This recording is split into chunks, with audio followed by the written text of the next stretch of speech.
Bon, mes sœurs, rassemblez-vous, asseyez-vous et écoutez-moi bien. Je vais vous raconter une histoire que ma grand-mère m'a transmise. Une histoire vraie qui s'est passée ici, à Libreville.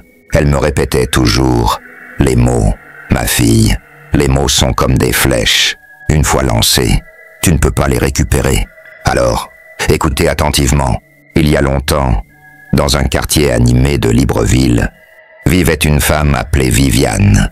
Ah, Viviane, c'était une femme impressionnante, hein? Une femme extraordinaire. Elle était une commerçante brillante, une pionnière dans son domaine. Elle importait des marchandises de Chine, tenait plusieurs boutiques prospères, et son nom était respecté dans tout le quartier. Franchement, elle avait réussi là où beaucoup d'hommes avaient échoué. Mais voyez-vous, son succès l'avait rendue, comment dire, froide. Elle s'était forgé une carapace pour survivre dans un monde difficile, où elle devait constamment prouver sa valeur. Un jour, un homme nommé Léon, un simple menuisier du quartier, décida de lui parler. Ah, Léon, cet homme était un vrai gentleman. Vous savez, ce genre d'homme qui travaille dur, discret, mais avec un cœur d'or. Pendant des mois, il avait observé Viviane. Il voyait en elle une femme forte et belle. Et à force de la voir passer devant son atelier tous les jours, avec ses tailleurs bien repassés et sa démarche fière, un rêve avait germé dans son cœur, celui de la courtiser. Il s'est dit, pourquoi pas? Peut-être que je peux avoir une chance. Mais Léon n'était pas stupide, hein? Il savait que Viviane était une femme accomplie et que, lui, il n'était qu'un modeste menuisier. Pourtant, un jour, il a rassemblé tout son courage. C'était un matin, devant la boutique de Viviane. Le marché était bondé, tout le monde faisait ses affaires. Les gens allaient et venaient. Et lui, il s'est avancé. « Bonjour, Madame Viviane », dit-il, la voix un peu tremblante. Oui, il l'appelait Madame. Déjà là, tu sens le respect. Je vous admire beaucoup. Vous êtes une femme forte, indépendante, et j'aimerais avoir l'honneur de vous courtiser. Viviane le regarda longuement, silencieuse. Elle le fixe même, comme si elle ne comprenait pas. Puis elle éclata de rire. Pas un petit rire, non, un grand rire sonore qui fit tourner les têtes dans le marché. « Toi, dit-elle, les mains sur les hanches. Toi, un menuisier, tu veux me courtiser?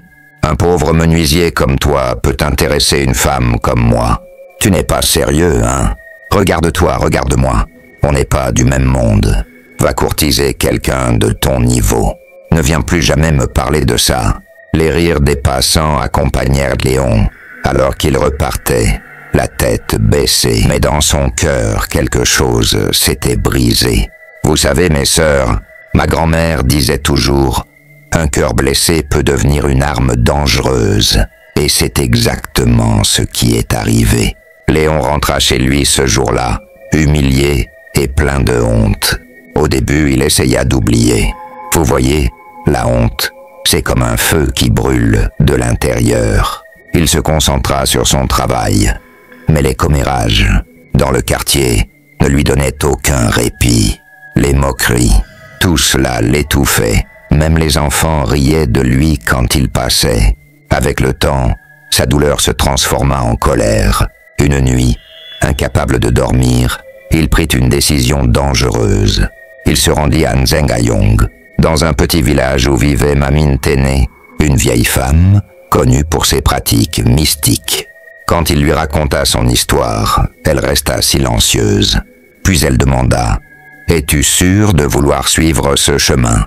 La vengeance n'apporte jamais de vraie paix. » Mais Léon, consumé par sa rancune, répondit fermement « Oui, elle doit payer pour m'avoir humilié. » Mamine Tene prépara un talisman et réalisa un rituel sous la pleine lune.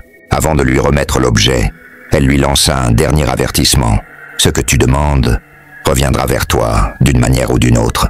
Rien n'est gratuit dans ce monde. » Quelques semaines plus tard, un malheur frappa Viviane. Sa fille unique, Loretta, tomba gravement malade. Cette jeune fille, pleine de vie, belle et ambitieuse, était la fierté de sa mère. Tout avait commencé par de simples malaises, mais très vite, elle commença à dépérir. D'abord, elle se plaignait de cauchemars récurrents, puis elle se mit à vomir une étrange substance noire. Viviane a tout essayé, les meilleurs médecins de Libreville, des spécialistes venus de loin. Mais rien ne marchait. Viviane, désespérée, chercha de l'aide. Une amie lui parla de l'église céleste dirigée par le pasteur Mboma, un homme célèbre pour ses dons spirituels. Là-bas, après des prières intenses et des chants, le pasteur révéla une vérité troublante.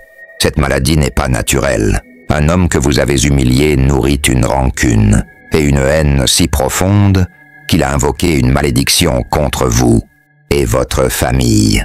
Il a invoqué une force sombre, et c'est votre fille qui en subit les conséquences. Viviane était terrifiée. Elle demanda ce qu'elle pouvait faire. « Vous devez purifier votre maison et envoyer Loretta loin de Libreville. Tant que cet homme peut poser les yeux sur elle, la malédiction persistera. » Viviane, pleine de regrets, suivit les instructions. Elle organisa des cérémonies, pria longuement et envoya Loretta vivre chez des proches à Port-Gentil. Peu à peu, sa fille retrouva la santé, mais Viviane, elle ne retrouva jamais la paix. Elle était hantée par ce qu'elle avait fait. Quelque temps après, elle déménagea du quartier pour aller s'installer avec sa fille à Port-Gentil. Il circula que peu après le déménagement de Viviane, Léon a vécu dans un tourbillon de remords. Le retour de la malédiction qu'il avait invoquée pour punir Viviane retombèrent sur lui. Les malheurs s'abattirent sur lui sans fin. Il perdit sa clientèle, ses affaires échouèrent. Accablé par son malheur, Léon se rendit de nouveau chez Mamine Téné, espérant que la vieille femme puisse l'aider. Il la supplia de reprendre la malédiction et de l'annuler, mais elle lui répondit « Une fois que la flèche est tirée, il est trop tard. Tu dois maintenant faire face aux conséquences de tes actions. La seule chose qui puisse te sauver, c'est la rédemption. Va chercher le pardon là où tu as causé du mal. » Ainsi, Léon retourna à Libreville, résolu à demander pardon, mais il n'a pas pu avoir de renseignements sur la localisation de Viviane. Finalement, Léon décida de quitter Libreville, brisé par des malheurs qu'il avait engendrés. Certains disent qu'il s'installa dans un village reculé, là, loin des yeux du monde, mais toujours hanté par la douleur de son passé. Ma grand-mère terminait toujours cette histoire en me regardant droit dans les yeux. Tu vois, ma fille, cette histoire nous enseigne une chose. Les mots sont puissants. Si tu dois rejeter quelqu'un, fais-le avec douceur. L'humiliation peut détruire une personne et parfois revenir te hanter. Et la vengeance ne soulage pas la douleur. Alors, mes sœurs, je vous le dis aujourd'hui, traitez les cœurs sincères avec respect, car un cœur blessé peut devenir un cœur dangereux. Les paroles peuvent blesser ou guérir. Un rejet peut se faire avec respect et douceur pour éviter des conséquences imprévisibles. Voilà mon histoire pour vous, mes sœurs. Merci de m'avoir écouté.